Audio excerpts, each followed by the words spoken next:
Welcome to Profit and Prosper, a podcast that will empower you to become financially independent as an entrepreneur. I'm your host, Sarah Young, an entrepreneur, wealth coach, and mentor to driven, ambitious female business owners who are ready to take action towards having a richer and more impactful life. I'm here to push you to think bigger about what's possible for your business and life, and I believe that your business is the best way to have more time and financial freedom. Just 10 years ago, I was $55,000 in debt and leaving a traumatic marriage as a 20-something. Fast forward to today, I now run a 7-figure agency with a team of 10 and growing and have built over $1 million in net worth while balancing taking care of my health and prioritizing being a wife and mom. In this podcast, I will teach you how to scale your business, take home a 6-figure paycheck, and save and invest for your financial future without having to sacrifice your life today.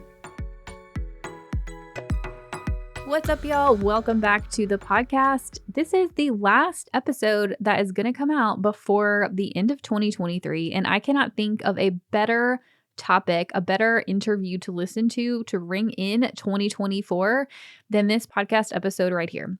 The number one most downloaded podcast episode of 2023 and of all time on the podcast is an interview that I did with my client and friend, Sharise Johnson of SMJ Comms. Sharise is one of my CFO clients at Young & Co. She has worked with us for over 2 years at this point, and we have seen her go from low 6 figures with a team of subcontractors to over $1 million in revenue in a pretty short time frame. And I'm going to let you listen to all of the good stuff that we talked about in this episode.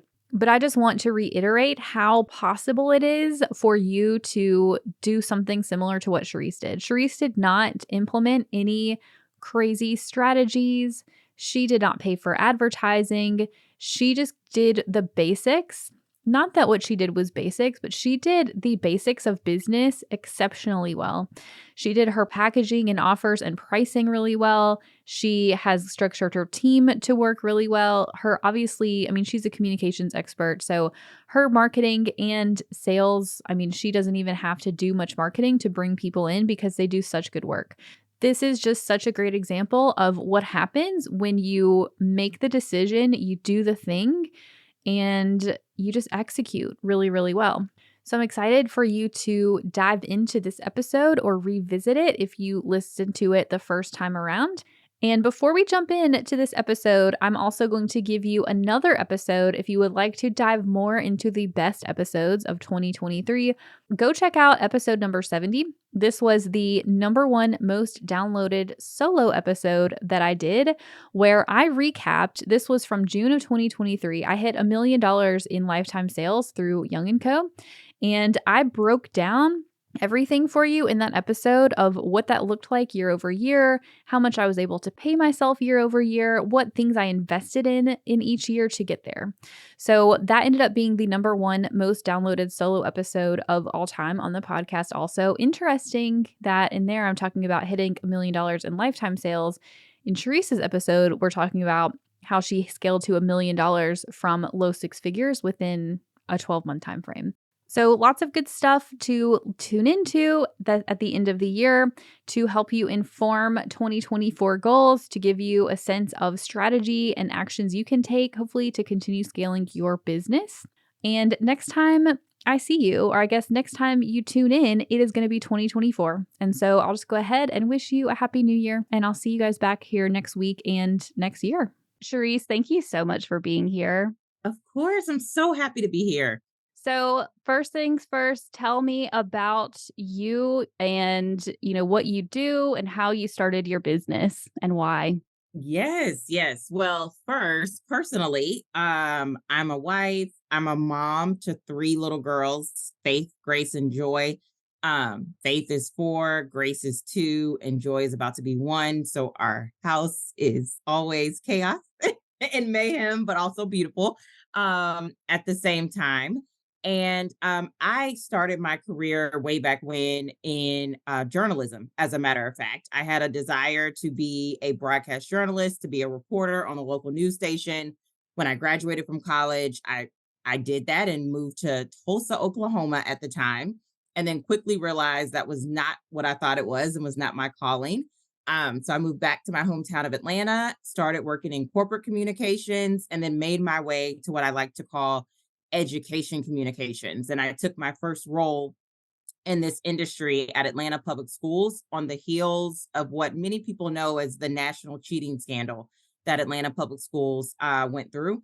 And so I quickly got thrown into the wolves with that role. And then that led to me working at Teach for America for some years, working at one of the largest national charter school networks based out of Texas for some years. And then that's when I realized lots of folks started to hit me up and wanted support with their communications work on the side.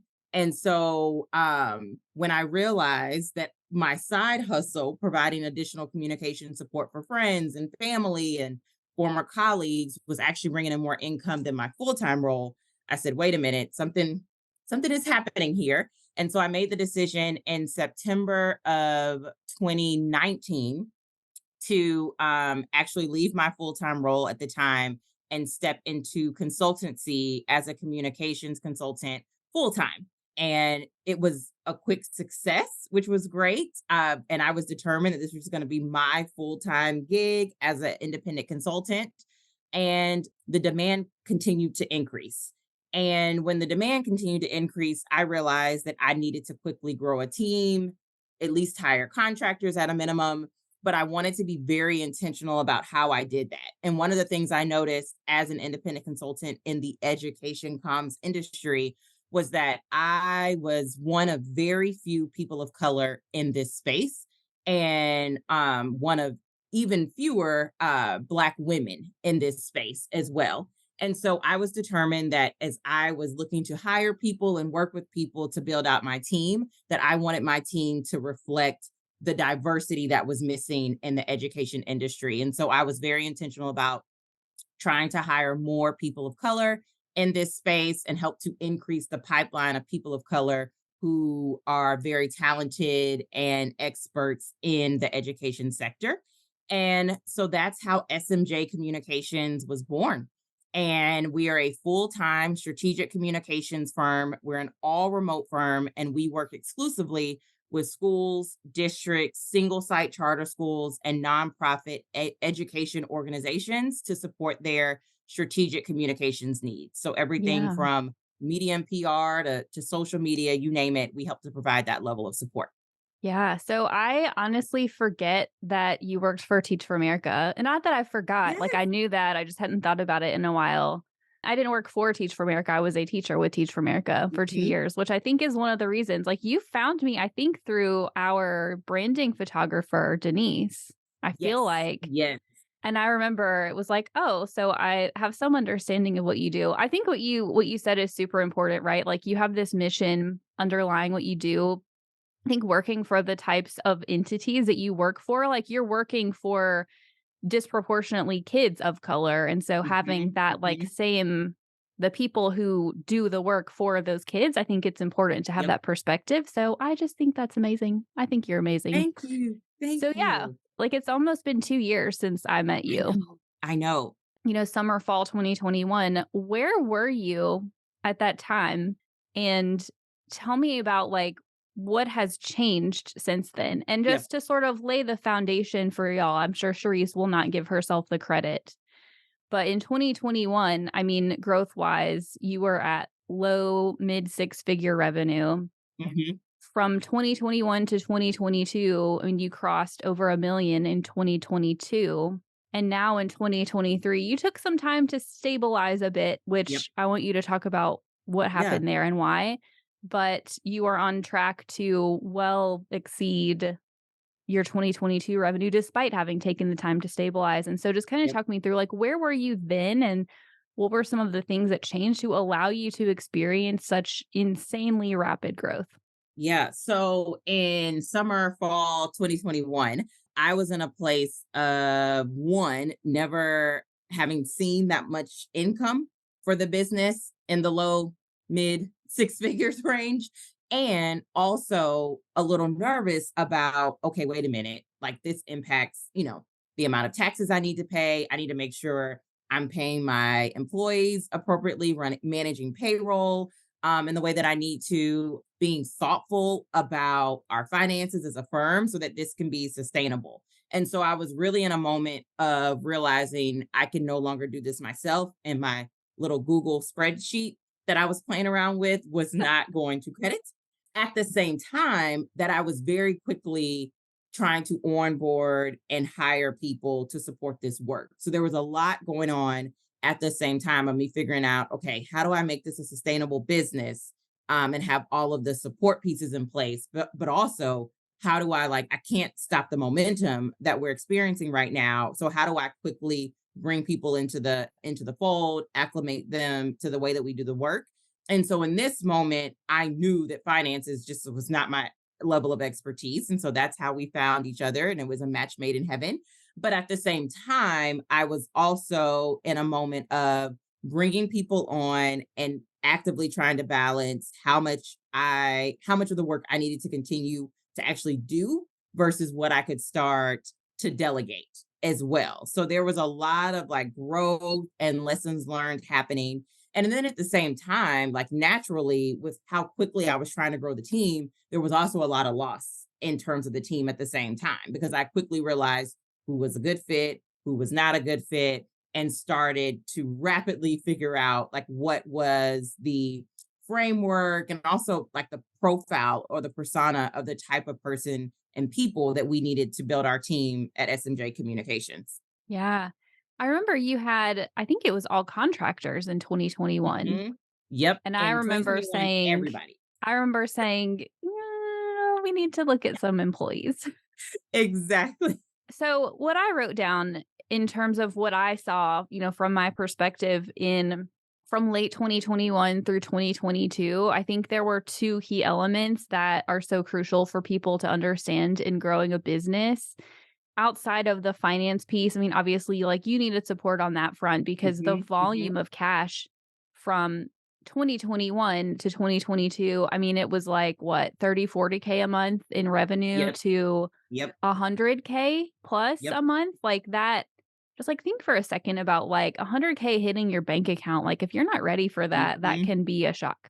But the things that Yes. I think I saw most dramatically shift from my perspective that I want you to give us some little insights on Mhm.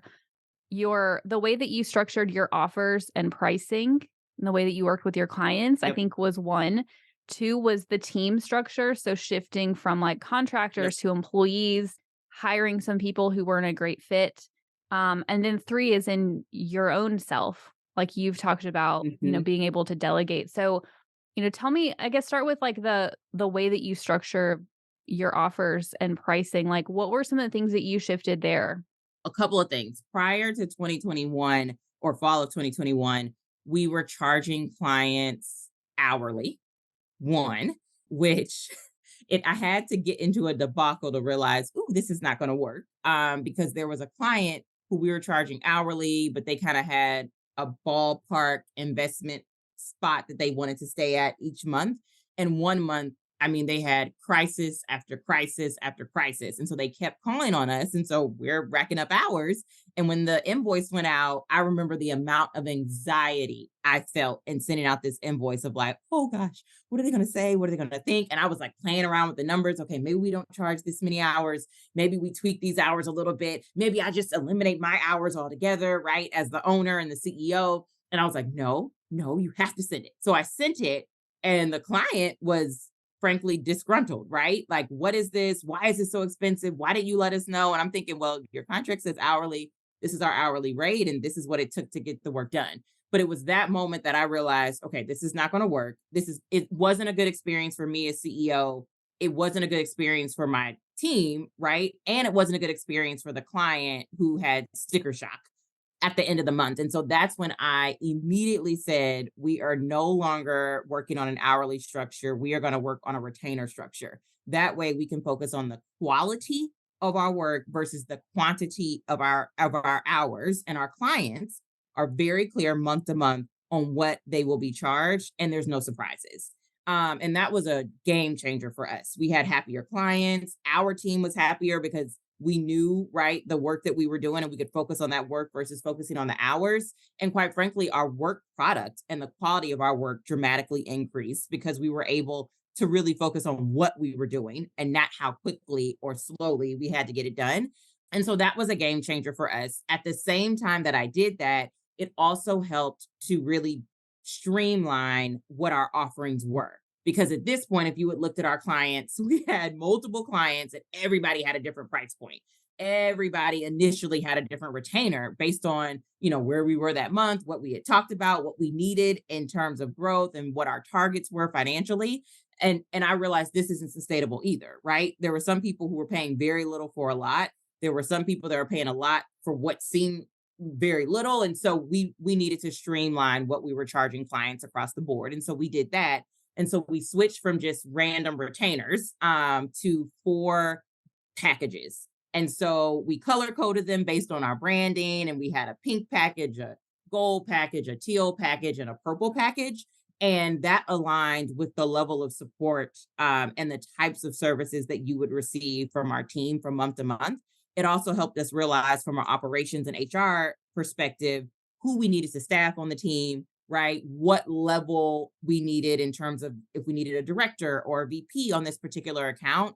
And it also showed us, okay, we have gold top tier accounts. We have 3 of those. We have 2 purples, but we really need to focus on bringing in 3 teals over the next month to meet our financial goals. And so it really made the process smooth and efficient for us, not only financially, but also from an operational standpoint of how we're staffing. And it also made it easier for us to realize when we needed to pull the trigger on a new hire Yeah. as well. And so that was a game changer. And then that automatically pushed us to also revamp our proposal approach because before we just had, little 1 page proposals with a random amount that we threw on that. And so we switched from a proposal that just said, we do your PR and your media, we'll do your social media, to actually being what we call deliverables based. So we got very specific, like, yes, we're going to do your social media, but that means you get 4 posts per week, you get 1 reel per week, right? You get 2 videos per month. We'll send out 5 press releases within the duration of our partnership.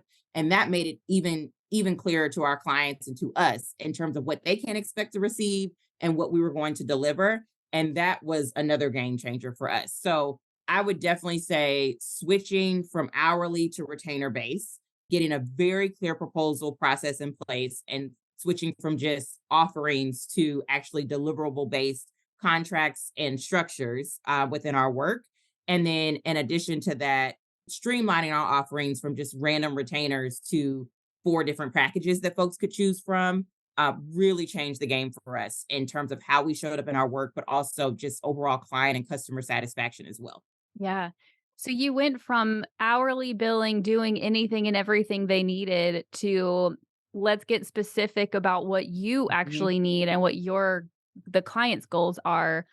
And then you can tell them, okay, this is the deliverables that you need to make that happen. And here's your Yep. package, right? Like, how Yep. simple is that? Yeah, I know this is stuff that I say all the time, y'all. And it's just, I think it's so great to hear it from somebody else.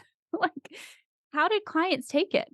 I was so worried that we would lose clients, right? In my mind, everyone was wanted hourly, everyone wanted us whenever they could have us and wanted everything.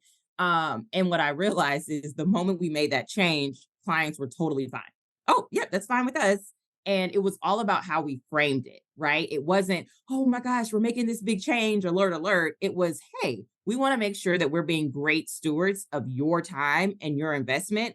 And so in order to do that, these are the things that we're going to change effective in 30 days. And everyone, literally everyone was totally fine with that. And we even had some clients that started to refer us to more people because they realized like, oh, so and so could use y'all, or oh my gosh, this is great. So it actually opened up lots of opportunity for new business for us. And I was kicking myself for not doing it sooner, but I had to experience those things and the debacle with the hourly invoice and all of that to really realize what we needed to put in place for long-term sustainability as a firm. Yeah. It just becomes clear what you do and how you do it, which then Mhm. makes it easy to get referrals, right? Which Yep. you experience to go from mid six figures to over a million within a 12-month time frame, which is insane. Yep. Insanely amazing. Yep. Actually, I want to talk about team, but before that, it brings up another question. As you experience that growth, was it mostly referrals or where did the new clients come from? Great question. So to date, we have only received new business off the strength of referrals and recommendations. So we've never had to do any sales or marketing, which is amazing, right? And also I love it because that means we always have that in our back pocket. So should we ever need to, we're able to then execute that sales and marketing muscle that we haven't had to leverage yet. And I think that speaks to the power of relationships in any business, right? I've just been very intentional about the relationships that I've cultivated throughout my career. And those have really been the backbone of helping to grow SMJ communications. And then I really worked to coach and develop my team to understand the power of relationships. And now I'm starting to see them really focus on relationships and cultivating authentic relationships with clients that then have led to clients renewing or referring us to other partners who we can work with. And so those two things coupled together really, really help to strengthen our referral base so far. Yeah. I want to repeat what she said. She's now well over $1 million in sales. And you said you have not had anybody come to you who wasn't a referral or from your personal relationships that you have. So Correct. those of you who say it can't be done, that's not right. It's not correct. Do you ask for referrals? Do you ask people like, "Hey, if you know anybody, send them my way?" Or do they just send them to you because they love you so much? Yeah, so they just send them to us. We even when I first in 2021, one of the first things I did when I started growing the team was I launched a referral program and we called it Friends of SMJ, and you got a particular percentage of the profit from any clients who we signed that you referred, whether you were a contractor or whether you were just a friend or former colleague. And the funny thing is no one leveraged that. Like no one leveraged the Friends of SMJ. They were like, nope, we're just going to send you clients, and we don't need any payback for that. So that was very interesting as well. But yeah, it has literally been folks just sending us referrals and recommendations, or people hearing about us from other folks. And I think it's the power of relationships. I think it's also our focus on branding. We're very intentional about branding, and I also think it's really focusing on our unique value proposition. We know that there are tons of firms out there, and there are also a lot of firms, to be frank, who are experts in the education sector. But what truly sets us apart is our team is staffed with not only communications experts, but also former teachers and educators. So we have folks on our team who have been on the front lines in the classroom every day, working with kids, cultivating relationships with parents, and also our focus on diversity and equity. And the fact that we can say we are filling a huge gap in this sector, and our staff represents Black and Brown men and women who often don't have a seat at the table, making critical decisions about communications and how we're communicating with mostly marginalized communities across the country. And so I think those things are what have set us apart and really helped to strengthen that referral base for us as a company. Yes. And, strengthen honestly, I feel like that's the most important part, right? But like despite, and I don't mean this in a bad way, but despite you Yeah. raising your prices, despite going Hmm. to a pretty high ticket model, like you still Yeah. have, as far as I know, a pretty hefty backlog or like projected, pipeline coming in because the Hmm. brand and the value proposition is so good that they want to work with you even with a high ticket offer, right? Yep. And So, I think one thing that's important to note is as all of this was happening, one of the things I started to realize, and I think you'll remember this, Sarah, at our peak in 2022, we were working with almost 20 clients at a time, and then started to see, like, wait a minute. And this was when we had the package offerings and all of that. But what I noticed was we were signing a lot of our lowest tier packages, and we weren't getting as many of the high ticket packages from clients. And so we started to be really intentional about what business we would take on, right? And what business we would not take on. Because what was happening is we were literally working at and over capacity to be able to effectively support these 20 clients. And so another big decision that we made as a team was that we were going to get real picky in terms of who we worked with. And we were going to set a standard of we did not want to work with more than 10 to 12 clients at a time. And we were going to voice that. So we explained to all of our clients that we're now switching to a model where we want to work with significantly fewer clients at a time. And that's because we want to make sure we have the capacity, the time, the bandwidth to really become a part of our clients' teams, really become a day to day partner, and make sure that we're providing high quality work consistently throughout the duration of our partnership. And again, I was nervous about the reaction, but folks loved it. And then that enabled us to now we're putting that in our in any marketing, right, that we are doing. And we're able to put that in our proposals, right? Like we're only working with 10 to 12 clients as a time. We literally have one more spot left for this fall. Let us know within the next few weeks how you like to proceed. But it's really helped with our new business process. And then I'd add to that, in addition to helping with our new business process, it's also allowed us to start to generate a wait list. So once we filled those spots, not only have we realized that we're filling it with higher tier clients now, but also we're building a wait list so that if at any point a worst case scenario happens and a client has to end our partnership for some reason, or we just want to take on more new business, we can immediately go to our wait list and start partnering with new clients as well. Yeah. Yes. And so that came about. When would you have your third? Was it I November, had my third in December? September. Yep, Oh, September why am I thinking 2022. of all of my months run together, y'all? So in September, right? Oh, that's right. You came back in January. Yep, and So I was supposed to have her in November, so you are right. yeah, She just came early. you, for Q4 of 2022, you are pretty much out. I mean, I know you were still there Mhm. behind the scenes, checking Yep, on things, but what we kind of talked about was after the insanity that was 2022, just the rapid growth, the rapid team yep. growth, you put a pause on really wanting to even grow revenue in the first half of 2023 Mhm.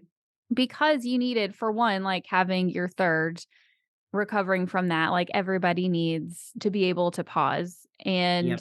I think too, you needed to shuffle your team around a bit, right? Oh, Like, yeah. you needed to do a reset because you have and I've talked about in some of my other podcast episodes, we go through growth periods and then Yep. what I would call profit periods, and so we go through these you can't be in growth mode all the time, and so your 2022 through September when you left was a massive period of growth. And so then we had to just sort of sit and restabilize a bit. Mhm. And so, you hired a bunch of team members in 2022. I guess, like, talk to me about in Yeah. 2023, what were some of the things that you had to do, especially on the team front, to Yep. stabilize, to prepare yourself for what's coming next? I realized in 2022, about the time that I was about to go on maternity leave, that if we were going to be very intentional about focusing on fewer, more robust client partnerships, that my team needed to reflect that. And with the rapid growth in 2022, to be frank, we were hiring everyone we could to just have the capacity and the bodies to be able to get the work done, which I realized was not a sustainable model, right, for our team if we were going to continue to provide high quality, like we like to call it, white glove service, right, for our clients. And so I did a lot of thinking and said, I'm going to put a pause on bringing in any more new business because I need to take a moment to make some changes to the team, right? And that included removing some folks from the team who we realized were no longer a good fit. They just weren't aligned with the mission and the vision and the values of SMJ Communications, and to really do some internal work on coaching and developing. We had grown so quickly that literally, if you would talk to anybody on our team at that time, everybody had had a very different onboarding experience, like very different. And so my concern was, wait a minute, if I'm continuing to grow and the folks who report to me are then going to have direct reports to themselves, if I don't get in and identify what our current challenges are and really get everyone on the same page, we're going to have a problem if I'm going to have a team full of folks, but we're going to be doing our own things and there's not going to be consistency. This also came about as I knew I was going to be heading out for maternity leave. I knew that if I eliminated myself, I wanted to be able to trust that the team could basically still do the work that I was helping to very closely oversee and review day to day. And that's when I realized we need to make some key core changes to this team, because I want to make sure that even if I'm not there, I don't want a bunch of Sharices, but I do want folks who I know can still deliver on what we like to call the SMJ way. And so I said, in order to do this, when I get back, we're going to pause any growth. We're going to just stabilize and stay where we are in terms of the amount of business that we take on. And I want to take this time that I would typically take trying to, working through new business and proposals and referrals and recommendations to really coach and develop the team. And so that's what we did in all of Q1, got everyone on the same page, made some critical team changes as well, and even decreased the amount of people that we had on the team. Because I realized if we focused on the folks that were a right fit for the team, we could actually take on a good amount of clients without people feeling overwhelmed and overworked, because they were very efficient in the work that they were doing and they understood how we should be showing up for our clients as well. And so it was nerve wracking, but it was worth it, because now, just in Q1 and Q2 alone, I feel the most confident I've ever felt as an owner and a CEO, of stepping away, of taking vacations, of not being in the weeds day to day, because I have a team that I know can execute without me having to be in the mix at all. So good. What are some of the tactical ways that you lead your team to make sure that they do that? A couple of things I changed in Q1 that I think were big game changers for us. One was in communications. You can imagine I'm constantly reviewing content and deliverables all day, every day. But I was doing that initially because of the rapid growth, from a place of I'm just going in, tracking changes. Here you go, send it back to the client. But I wasn't taking the time to coach and develop the team. And so I actually started recording Loom videos anytime I would review a deliverable, to provide context and insight and questions, right, for my team, so that hopefully I'm taking that extra 5 minutes to record that video. And I literally have the document up in real time talking through it, so that the next time they do a similar document, they can either refer back to that video, or they've already learned and it's ingrained in them, like how they should approach that type of deliverable for our clients moving forward.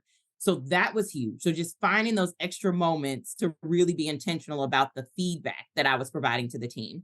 The other thing is we implemented weekly one-on-ones. So I had weekly one-on-ones with folks from the team where we would thought partner, we would workshop client deliverables and challenges as well.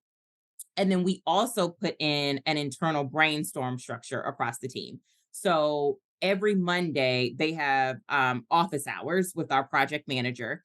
I do not join them, and that's intentional. And they use that time to thought partner and brainstorm about client work, ideas, things they need to take to client calls, solutions, problem solving. And that's been a huge game changer for the team as well. So I like to say that my leadership style is very hands-on and intentional in terms of focused feedback, but balancing that with giving the team the time and the space to collaborate and brainstorm with their colleagues and peers. And I think that's what's been a huge game changer for us as a team across the board. Yeah. Taking the extra time to do the reviews, and instead of just changing it to be done with it, right, which would be the fastest Hmm. way, it takes Hmm. more time in the short term, but in the long term, you have a team that you've now trained in your way of doing things, which I think is obviously really crucial to Yeah. you being able to step away. Do you do like formal reviews with them? Yeah, yeah. So that was one thing. I'm glad you brought that up, that I forgot to mention. So one of the things we quickly implemented in Q1, so there's a couple of things. We always had a bonus structure, but as you know, that was on an annual basis. And so one of the things we did coming into 2023 is we switched that to a quarterly bonus structure, which we felt, one, was incentive for the team, but also allowed us an opportunity to do quarterly performance reviews, because I realized all of 22 went by and folks weren't getting reviews and feedback until the end of the year. And so in Q1, we launched our quarterly review process and our quarterly bonus process this year. And in addition to our performance management system that we leverage, where you do, the traditional feedback and one-to-one feedback, and they do their self-review, and then I provide the manager self-review, we also developed a comprehensive rubric for every role within the firm. And it was divided into all of the roles and responsibilities that match the job description for that particular role. And then it was a section that gave basically expectations for not meeting expectations, for meeting expectations, and exceeding expectations. And it was also, and everything had a number value.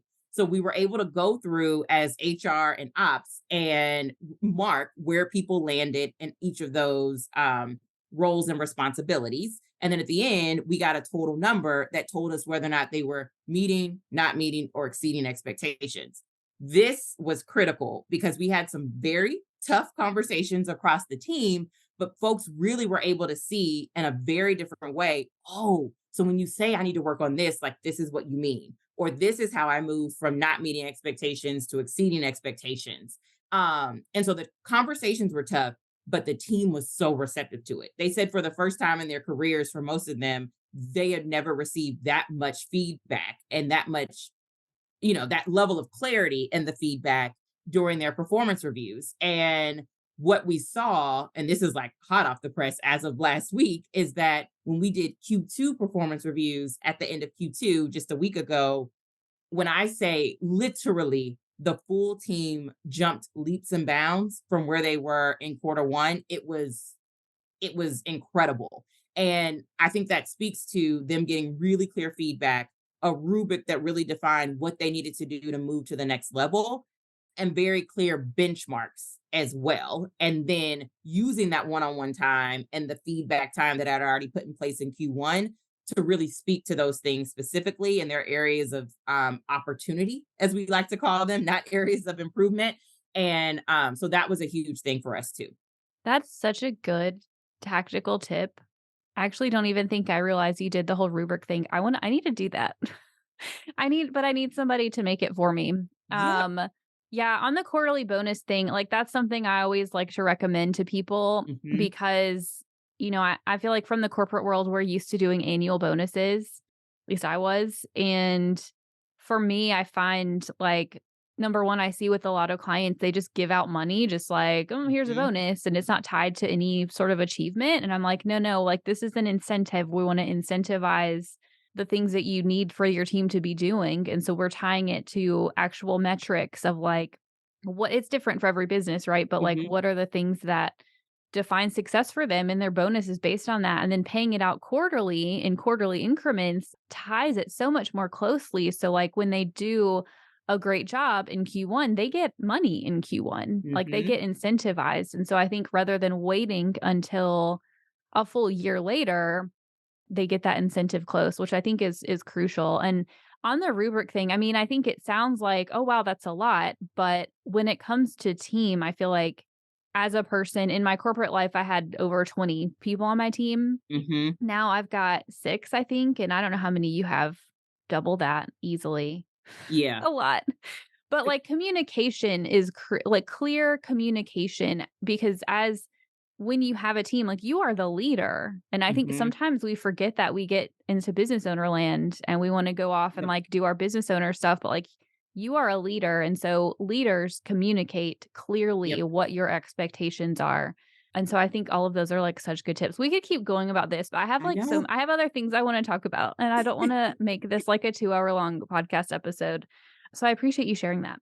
Of On course. the personal front, maybe not personal, but for yourself, what were some of the things that you personally had to work on to be able to go through that period of rapid growth and sustain it Yep. and, have babies and Yep. do all of that?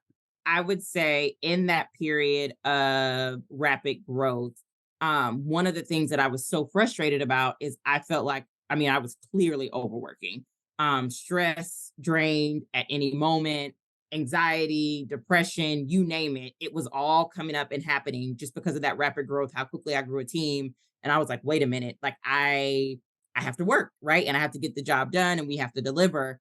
And then I was so frustrated because I couldn't figure out why I couldn't step away. I've hired all these people, we're making this great money, and I still have to be in the weeds day to day. So that was the aha moment I had at the top of this year of like, it starts with me, it starts with coaching and developing, it starts with clear feedback and realizing that it's not as simple as making lots of money and hiring lots of people. That's just a band-aid approach. I had to really get in and identify the problems, put solutions in place, and create the team that would then enable me to trust and know that they've got it day to day, and then give me the confidence to step away.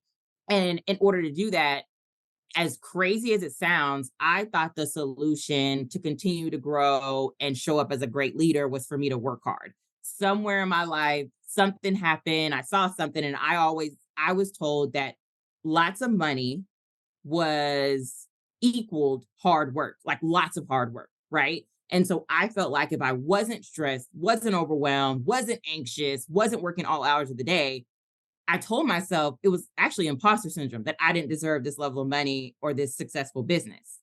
And what I realized is I had to take a step back and take time to invest in myself. So that showed up in investing in workout, like my daily workout and health, my mental health, and hiring a therapist, investing in my professional development. I was so focused on developing my team that I lost sight of my professional development, and hiring and investing in a business coach, and that really pushed me to become a better leader. And so I realized when I took time to rest, took time to relax, went to Pilates, right, during my lunch block, actually stepped away to eat lunch, those things that I was not doing because I told myself I needed to stay in the business to make more money, we actually ended up exceeding all expectations financially when I invested in myself first. So I think that was the biggest shift for me, of taking literally the way I've shown up my entire life in terms of hard work equals great results, and realizing that rest and intentionality and invested in myself actually equals great results. And so it's still something transparently I am actively working on day by day. And there are moments where I revert back to my old ways. But I found that being intentional and invested in myself has been the ultimate in making sure I'm able to show up as a leader and show up for my team so that I can coach and develop them effectively day by day. Yeah. You and I have really similar fears and like anxiety and Hmm. triggers. Yep. And I know this because we went on the same retreat back in Yes. May. And I will tell everybody listening, Charisse, I like signed up on this to go on this retreat for like women business owners. And I found out after the fact, like, oh, Charisse is also going completely independently of me. The irony is just, Yes. I don't know. It was just like meant to be.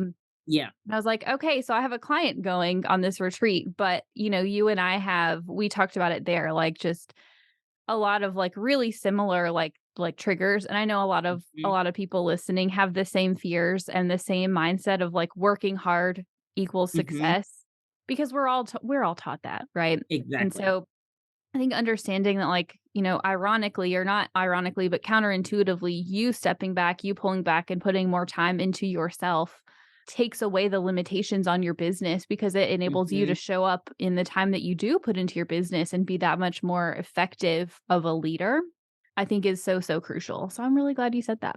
Tell me about what you bought last week. Yes. So I've always had this goal, even from a child. I love the beach. I love water. Like that's my happy place and my center of always having a beach house. And when we were at the retreat, this came up. We did a lot of like visualization exercises and goal setting. And one of the things that I wrote down was that in the next 5 years, I wanted to have a beach house. And I 5 visualized this beach years. house. You're right. What it looked like, everything. Well, fast forward, I don't know, 3 weeks. My family and I went on a trip to the beach, and the beach house next door was on the market. And so that prompted me to like, well, let's just go look at properties. And we ended up looking at the one next door and putting in an offer. And so last week we actually closed on our beach house rental property, which is super, super exciting. And I say that not to like boast, brag, right? None of that, but I truly, truly believe that none of that would have happened without me being intentional about how I grow the business, me stopping making decisions for the business from a place of fear and being overwhelmed. And it would not have happened if I had not shifted to that focus on myself, right? And investing in myself, and also realizing that I can work really hard and have a successful business, but it also doesn't mean all of my eggs have to be in that basket. I'm still a person at the end of the day. I have other goals, other things I want to pursue and accomplish. And so I think that opened my eyes to really doing other things that I had on my goals list and my vision board. And so that's how that came to fruition. You literally manifested that. You Like did. literally. And, I will say, like, your business in a large part, like, funded it, right? Like, Hmm. Yep. because you have a business that is highly profitable and you took some of that, which I Yep. know I started harping on you about, what are you I gonna start know. investing in a long, I long time know. ago. You've had Airbnbs, to be fair. Yep. This is another level of, like, the income that this will generate Oh yeah. will be well beyond what Hmm. your existing Airbnbs will do. Also, the Totally. investment, right? I remember you were sitting in my office a few weeks back or like a month ago, and you had a moment of like, "Oh, this loan, I've never had this Yeah. much debt before." Yes. But you did it Yes. anyways because the Hmm. numbers made sense, right? I'm Yep. like, if it makes money, take what these people selling it say with a grain of salt. If it makes money Hmm. even in like a worst case scenario, go for it, right? Yep. I'm so proud. Thank you. Yeah. And now what we're going to bring in on rental income July and August alone from the house we just closed on is more than what we brought in on our Airbnb last year. So like it's a very right, it's a very different level and a great position to be in, but it definitely, and Sarah knows I've always struggled with like, of course you pay yourself as a CEO or as an owner or a founder, and then there's a lot of stress in the day to day. And so one of the things that was tough for me to grapple with was, well, what are the other benefits, right? Besides my salary that I feel like I could go to a full-time job and get or do something else and get, like, what are the benefits to truly owning a business? And Sarah, you kept pushing me on like investments, like, trust me, this is an asset. Like, there are other things that come from this. And the purchase of that beach house was super eye opening because everything that Sarah's been preaching to me, I saw it come to light. Like, oh, this is what she meant. Okay, yeah, this makes sense. Yeah, well, so explain a little bit further, what Mhm. was it? What did I say, like, "Oh, this is what she meant." What did I mean? Yeah. So I remember you kept telling me that even, yes, you have a salary, but at the end of the day, your entire business, your profits, what your business is making, that is an asset for you. Right. And that you will not have that asset if you gave up the business and went back to a full time job. Right. Or if you just gave up the business entirely, like you would not have that asset. And so while you may not feel it right day to day, and what you're seeing in your bank account, your personal bank account is simply your salary, there is so much more opportunity that this business can bring. And I heard it, right? I heard you say that multiple times, but I actually saw it throughout the purchasing process because I mean, I had to pull my business financials, right? My business and the profit from the business was the main reason why we were approved, right, for this beach house, and showing the projections and the profit and loss statement for the business, and even the profit from the business helped to fund some of the closing costs and the down payment from the house. And that's when I realized this is what Sarah meant by this business is an asset. And if I worked full time, I'd have the salary, but frankly, I would not have been approved for this beach house because I would not have had the backing of the business and the profit of the business to make it a reality. I just got full body chills. I'm like, I'm so proud right now. Yeah, and, personally too, like, I've told you this, we're under a Mhm. contract, my husband and I, to buy a Yep. business, and I'm having the exact same experience where Hmm. the bank is looking at my business alone and approving it. Yeah. And, the cash flow is coming from what we've been able to fund in large part from my business. So Yep. it is a thing. And you are going to be able to sell your business one day Hmm. at the right time for multiple Hmm. seven figures of cash are going to come in your pocket. And along the way, right, taking some of this cash out and investing it in other things. So you've got a Yep. nice well diversified investment portfolio. Like that is, I wish everybody would do this more. Oh, that diversification matters. Something happened, as crazy as it sounds, when we closed on that beach house last week in my mindset of, oh, wait a minute. I have more assets, more investment opportunities, and all my eggs aren't in this one basket of SMJ communications. I'm going to still see this business through. It's going to be successful. My team's going to be great. We're going to grow and prosper. But that place that I was making these knee jerk decisions from and always being overwhelmed and fearful somehow seemed to disappear a little bit for me. And I feel like that's because I know that there are multiple streams of income, like in high income streams that are funding my life, helping, me and my family, helping to put my business in an even better position. And so there was definitely a mindset shift of like, if I ever wanted to, I'm not going to do this anytime soon. But if I ever wanted to walk away, I have enough in assets. And I've heard you say this and have been very transparent about this on social media as well. I have enough to walk away to be able to do that and us to be comfortable for a long time. Yeah, it changes the way that you show up, right? Like Hmm. you finally realize I don't have to do this crap that I don't want to do. And so it finally opens up this like safety net almost, right? Yep. Of I don't have to do it anymore. And so Yep. now, for me, it's like the tax work, especially. I held on to it for a Hmm. long time for me. And it finally unlocked this like realization of like, now I'm choosing to do this. And so is Yep. what I'm choosing to do in line with what I want to do as a human being? And as you Totally. know, the answer is no. And so I've Right. hired tax people to do all the tax work in my Hmm. business. My goal is to never prep a tax return ever again in my Hmm. life except for my own. And now Yes. I'm like going down this whole other path of having an Yes. entire second business. And it was all stemming from that shift of realizing I've built my business up to a place where I have the steady income, I have the assets to where you're not tied to continuing on that hamster wheel forever. Yep. It is hard to put into words like the like you said, the unlock in your brain, right? Of Oh, just yeah. what it opens up for you. So I'm really glad you said that actually. Yeah. It's Okay, actually I made feel my job more enjoyable yeah. because I was operating and leading this company from a place of I have to do this, right? Like there's no option I have to do this. And now it's from a place of I choose to do this because I enjoy it and it's what I'm passionate about and it's helping me to show up differently even in how I approach the work from day to day. Yes. You have so many good nuggets. And you're such an amazing like the embodiment of like the success that you've had. And I think, I don't know, it's just amazing to hear it. So, final two questions. First one, shameless plug. You've been a client of me and my team for almost 2 years. Tell me, like, what is the best part about working with us? Well, two things. Not having to worry about the day-to-day finances because I know there are very smart, intelligent folks who are like tracking that and working through that. But it's also the level of partnership that I'm able to have with you and your team.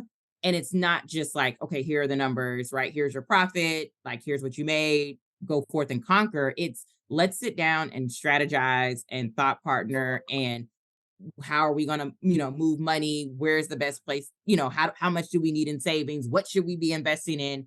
It's the long-term strategy piece that is also incredibly helpful. I mean, there have been a number of calls where we've talked about that personally and for the business, where we've talked about what makes sense and when it makes sense to hire. So everything that we do together with Young and Co really helps to lead to the growth of our company, the success of our company long term, even in things that may not even directly deal with finances. And so that's been incredibly beneficial, like incredibly beneficial. And I feel like you and your team truly value the people that you work with and want to see them succeed. And that shows in the level of care and attention and detail that you all give throughout this partnership. I appreciate that. Of Thank you for course. answering my shameless plug time. You're one of my favorite people, you know this anyways. Same. So yeah, I mean it's true like we work with mostly it's like you work with clients who you want to have an impact on. I feel the same way. Like I want more women business owners, people of color business owners, Yep. like historically marginalized people like Mhm. I think the fact that you have this business you're going to sell for multiple millions of dollars, you have this income that enables you to like upgrade your life now, you are able to invest, like that is powerful, powerful stuff. So that actually brings me to my last question I ask everybody Yes. I interview. Thinking of life upgrades, not financial upgrades, what is a life upgrade that your business has enabled you to do? To be more present, which I think is a true life upgrade. We can never get moments back. We can never get minutes back.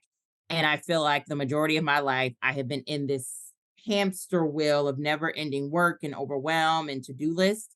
And for the first time in forever, I feel like my business has put me in a position to have permission to be able to be present in life and with my children and with my husband and my family and my friends, and that's honestly all that I can ask for. That's something that money can never buy, but my business has enabled me to be able to step away when I need to and when it matters most, and to not have to be fully in the day to day, so that I can be present and show up in life like I want to.